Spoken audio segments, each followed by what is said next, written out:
Bonjour à tous, aujourd'hui on va se mettre un petit peu en cuisine et on va préparer les bases en Rice Krispies, donc ces fameux morceaux qui permettent d'alléger des gros personnages ou alors ajouter des parties sur des gâteaux qui sont très volumineuses et qui ne tiendraient pas si c'était fait seulement avec un gâteau ou seulement avec de la pâte à sucre parce que ce serait trop gros, trop lourd et pas bon à manger.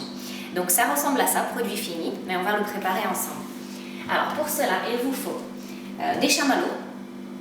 Il vous faut des Rice Krispies, donc c'est du riz soufflé, hein, c'est des céréales qui se présentent comme ça, soit nature, soit on peut aussi utiliser des Coco Pops qui sont au chocolat, c'est un peu plus gourmand mais c'est la même chose au final. Pourquoi ce genre de céréales? Attention, ne prenez pas d'autres sortes, ni cornflakes, ni rien, parce que ça ne donne pas le même résultat, parce qu'elles sont toutes petites et elles sont très légères, donc c'est ça au fait qui va nous faire le volume sans avoir le poids. Il nous faudra également de l'huile qui n'a pas beaucoup de goût comme l'huile de colza, l'huile de tournesol, mais pas l'huile d'olive, l'huile d'arachide qui sont un peu forts au goût et qu'après ça ne serait pas bon à manger. Il nous faudra une cuillère à soupe, une spatule, une balance, ça c'est très important, et un micro-ondes si possible, sinon si vous n'en avez pas, vous pouvez travailler avec une casserole. Alors premièrement, on va peser, c'est très simple, donc la recette, c'est le même poids de chamallows que de Rice Krispies, donc je les ai déjà pesés. J'ai préparé 100 g de chamallows dans un grand saladier. Attention, je vais vous faire économiser de la vaisselle en plus parce qu'on va tout faire à l'intérieur. Donc je les ai mis dans le grand saladier. J'ai mis 100 g de Coco Pops parce que j'ai utilisé les Coco Pops pour deux raisons. Premièrement, j'avais plus de Rice Krispies. Et deuxièmement, je vais vous montrer au fait comment on va mélanger les deux. Et sur les Coco Pops, comme ils sont foncés, on va bien le visualiser sur la vidéo. Donc voilà, donc 100 g de Coco Pops. Donc vous avez remarqué, c'est le même poids, vraiment. 100 g de chamallows, 100 g de Coco Pops. Et on va prendre une cuillère à soupe d'huile d'olive que l'on va ajouter dans les chamallows directement. Donc, je vais le faire tout de suite, comme ça. Alors, il m'est arrivé aussi de ne pas mettre de matière grasse. Sincèrement, je n'ai pas eu beaucoup de différence. Donc, si jamais vous êtes en panne d'huile, c'est pas dramatique. Alors, ce qu'on va faire ensuite, c'est qu'on va prendre donc, notre grand saladier avec les chamallows et on va les faire fondre au micro-ondes pendant au moins, on va dire, entre 30 secondes et 1 minute. Voilà, le temps que ça gonfle bien. Donc, on y va. Mon micro-ondes est ici. Je les mets à l'intérieur. Et on laisse tourner. Voilà. Donc, juste quelques petites précisions le temps que ça fond. Ne vous inquiétez pas, les chamallows, quand ils fondent au micro-ondes, ils gonflent. Donc, ne vous angoissez pas, ça ne va pas exploser, hein, c'est normal. Ne m'appelez pas en disant attention, voilà, ça ne va pas salir votre micro-ondes. Ça va juste augmenter en volume. En fait, ça va montrer que les chamallows, ils fondent. En fait, à l'intérieur, ils vont être vraiment tout liquide. Donc, ça, c'est la première chose. Et la deuxième chose, si jamais vous voyez que vous avez suivi la recette à la lettre et à la fin vous n'obtenez pas le résultat qu'il faut, parce que je vous expliquais à la fin de la vidéo, l'ensemble doit vraiment bien durcir. Si vous voyez que ça n'a pas durci du tout et que c'est toujours mou le lendemain, le surlendemain, c'est que c'est les chamallows qui sont en faute. Donc il faudra changer de marque, essayer d'en tester plusieurs. Là on va voir, bon, c'est pas encore bien fondu, bon, on peut encore parler. Donc attention aux chamallows.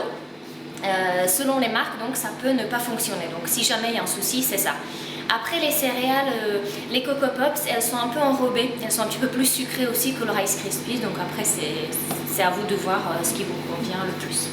Donc là, je pense que ça devrait être bon. Voilà. Donc là, les chamallows sont bien fondus. Vous avez vu, ils ont bien gonflé. Donc je vais les mettre ici. Hop. Et je vais verser par-dessus mes 100 g donc de céréales que j'ai pesées au préalable. Donc vous avez remarqué que le volume des céréales est beaucoup plus important que les chamallows au départ. C'est ça au fait qu'on veut obtenir. Donc là, ne vous angoissez pas encore une fois. On va prendre une bonne spatule et on va mélanger le tout. Donc c'est un peu galère parce que les céréales, vous allez voir, elles vont se coller sur les chamallows. Mais on va persister et on va en fait tenter de tout enrober. Vous voyez, ça va se mélanger petit à petit. Alors prenez un grand saladier, un bon conseil parce que sinon vous allez en avoir de partout. Ça ressemble un petit peu à du fromage fondu au fait.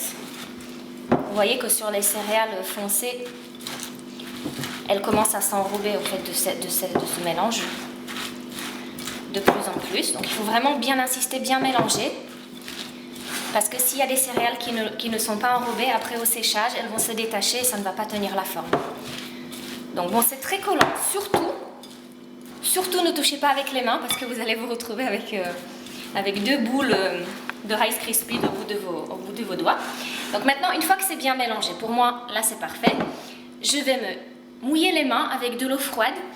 De l'eau froide puisque les chamallows peuvent être trop chauds, donc attention de ne pas vous brûler.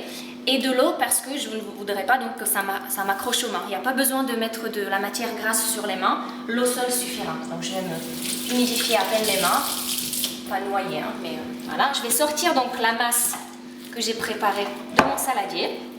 Je vais la mettre sur mon plan de travail. Hop là, comme ça.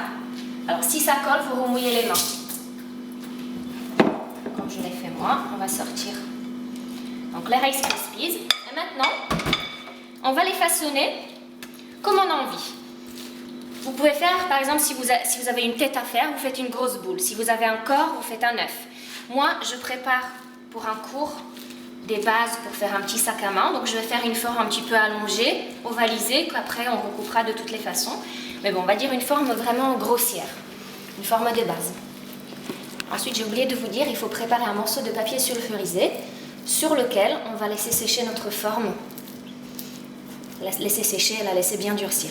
Donc, n'hésitez pas à tasser les céréales, parce que c'est ça, au fait, qui va maintenir l'ensemble et qui va éviter qu'on ait après, quand on va les sculpter, qu'il y aura des gros trous. Donc là, voilà, on va bien tasser.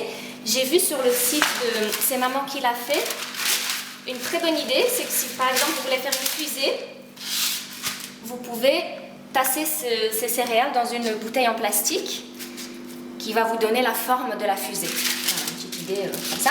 Donc je l'ai posé sur mon papier sulfurisé et je vais me laver les mains et je vais laisser sécher cette forme donc jusqu'à demain au moins. Elle va durcir. Je vais vous montrer le produit fini qui ressemble à ça. Vous voyez, donc elle est bien dure. Alors ça reste toujours mangeable, c'est très très bon. Ça ressemble à une barre aux céréales, les enfants adorent ça. Quand vous mettez ça par exemple à l'intérieur d'un nounours, dans sa tête, dans le ventre, c'est beaucoup plus agréable à manger que de la pâte à sucre seule. Et encore une fois, c'est vraiment beaucoup plus léger. Donc ça peut se garder très longtemps, puisque bon, il n'y a rien de périssable. Donc vous pouvez préparer vos modelages à l'avance aussi.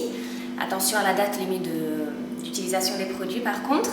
Voilà, et donc le lendemain, une fois que ça a bien durci, avec un couteau à steak, avec un couteau bien dentelé, on va pouvoir le tailler dans la forme que l'on veut. Si vous sentez, vous pouvez faire une voiture ou sinon juste une forme de base qu'après vous recouvrirez de pâte à sucre et vous décorez selon vos envies. Voilà, donc j'espère que ce tutoriel vous a été utile et je vous dis à très bientôt.